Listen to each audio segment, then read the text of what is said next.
It's time for some iPad Pro buying guidance and a confession. Having covered the iPad Pro quite a bit over the last 4 years, I'm acutely aware that there's lots of you out there who are either thinking about upgrading your existing older iPad Pro to the latest one, or coming into the world of the really expensive iPad Pro for the very first time. However, there's one very big problem with that, and that's the fact that we never know when the next iPad Pro is going to arrive. It's the same with all iPads. There doesn't seem to be a consistent release schedule. You can't rely on it like you can the iPhone. Even the Mac has a slightly more predictable release schedule than the iPad Pro, or any iPad. The iPad Mini 7, the next iPad Air, the successor to the 10th generation iPad, which would be the 11th gen.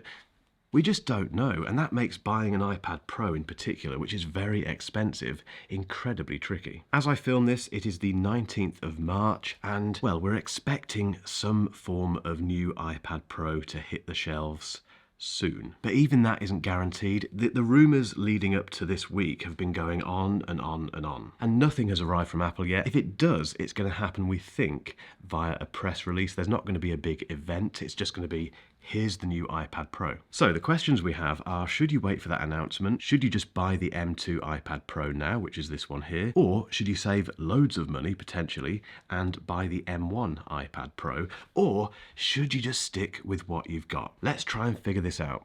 Okay, confession time. To keep the lights on at this studio and to pay the people who work for me and to put food on the table at home, yeah, get the violins out, and to keep growing this business, I need to work with sponsors. And this results in those integrated adverts that you possibly skip when I say things like, and now a quick word from today's sponsor. And usually these sponsored videos are absolutely fine. We get them out, we get the video out in time, everyone, generally speaking, is happy. I'll let you into a little secret. The only thing that can slow that process down is... and that's if I get something factually incorrect about the product, in which case the revision has to go back in. It's a bit of a pain in the you-know-what, but that is quite rare. There is, however, one exception to this rule, and that comes in when there's anything Apple related. And the reason for that is because I have no idea what Apple is going to do next. Now, normally speaking, that's not a problem because I'll just put a video out that helps the audience and gives buying guidance or just my thoughts on something Apple related. But again, at the time of filming, it's mid-March, we know something, well, we think anyway, something to do with the iPad Pro is about to happen, but we don't know when. And the problem is I have 2 iPad Pro accessories that need to be advertised. And the risk here is quite significant. Imagine if I put a video out today saying, the new iPad Pro's on the way, it's going to have the M3 chip, it's going to have a new OLED display, it's going to have the camera, the selfie camera in the correct position, it's going to have this, that, and the other. Yay! I publish the video, and then 10 seconds later, this does happen, Apple drops a press release saying, hey, we've got a new iPad mini. Worse still, what if Apple does nothing? Either way, I've misinformed you, my audience. And that is why you're watching a generic iPad Pro buying guide, which I still think has a lot of value for a lot of people. But first, a quick word from today's sponsor.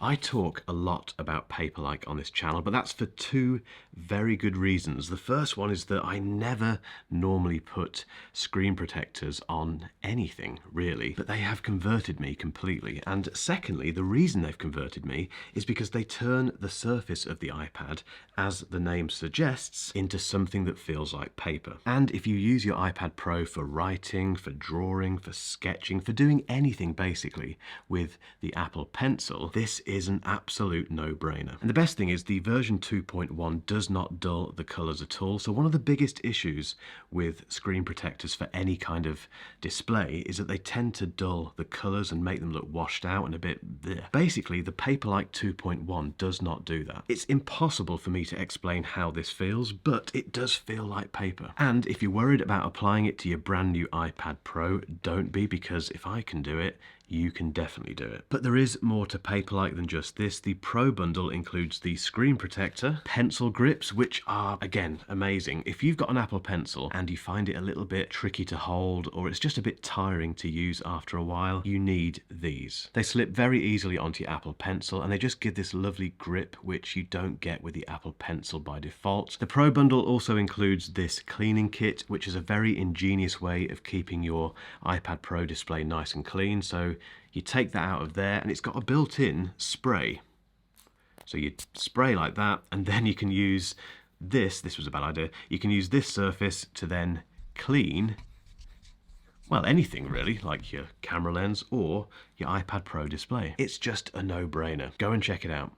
Okay, let's talk about this 2024 iPad Pro very briefly, which I know is a bit ironic given what I was saying a moment ago, but I do have to cover it, but only as a rumour, because that's all it is. At the time of filming, the 19th of March, the latest rumour is that the new iPad Pro may appear on the 26th of March, which is next week. Now that is coming from the rumour mill, which we can't trust, guys, because they get things wrong all the time these days. This is what we might get from it. An M3 chip, a new OLED display, a thinner enclosure, a landscape-oriented FaceTime camera, and some new accessories including a new Magic Keyboard and a new Apple Pencil. Now the theory currently doing the rounds is that iPadOS 17.4 is holding back the release of these iPad Pros because they can't go out until that version of iPadOS is ready and it's not there, whatever. But equally, all of that could be absolute rubbish. Now, if that iPad Pro does exist and it has those things that I just mentioned, I think it's a very interesting proposition for a certain bunch of people, which I'll come on to in a moment. The OLED display, overdue. The M3, well, the M2 chip in here is already massively overpowered for this device. The FaceTime camera, yes please. And as for those accessories, what more can you do with a Magic Keyboard and an Apple Pencil? Although having said that, Apple is very good at surprising us, so maybe they've got a big trick up their sleeve for those two things. I don't know. But having said all of that, this M2 iPad Pro is still a beast, and that's where the buying confusion starts. I totally get it. I'm going to try and end it for you now. If this new iPad Pro arrives, it's going to be a very, well, it is going to be a very expensive tablet. However, that does mean that the M2 version is going to get cheaper. And by that, I mean on the second-hand market, but the M1 iPad Pro, remember that one? That will get even cheaper. And that is very good news. And again, if we look at this theoretical 2024 iPad Pro that doesn't exist, it's going to have a new chip, new display, new accessories, a repositioned FaceTime camera. Is that worth paying for? Is that worth waiting for? If you're a massive Apple fan, then probably yes, it is going to be, because you love everything that Apple makes, and there's no way this new iPad Pro, if it arrives, is going to be rubbish. It's going to be fantastic, and you're going to love it. And no, I'm not judging you here. No one should judge you, because you're allowed to be that much of an Apple fan. However, if you don't fall into that category, and as mentioned at the start of this video, if you're looking to upgrade your older iPad Pro, or you're looking to come into the iPad Pro game for the first time ever, there's a better solution, and that's to buy either the M2 or the M1 iPad Pro. And the one that you choose is completely based on your budget, and the reason for that is because they are pretty much the same iPad. The difference between the M1 and the M2 chip is marginal. Yes, this one has the hover mode for the Apple Pencil too, but that's a bit of a niche thing really, and you won't miss it if you don't know it's there. No, you won't miss it if you haven't experienced it. You know what I mean? I'll be completely honest, the more I look at this situation, the more I think the M1 iPad Pro is an absolute bargain. And that advice will stick for the rest of this year. It's as simple as that. If you're a massive Apple fan and you just want the latest thing they do all the time, then wait for this theoretical 2024 iPad Pro if it arrives. If you're not that person, and I think there's quite a lot of people out there who just want the best iPad Pro for their money, get yourself the M1 or the M2. And let me know what you're going to do in the comments down below. However, if the iPad mini is your thing, keep watching for a link to a video that I think you'll find very, very interesting.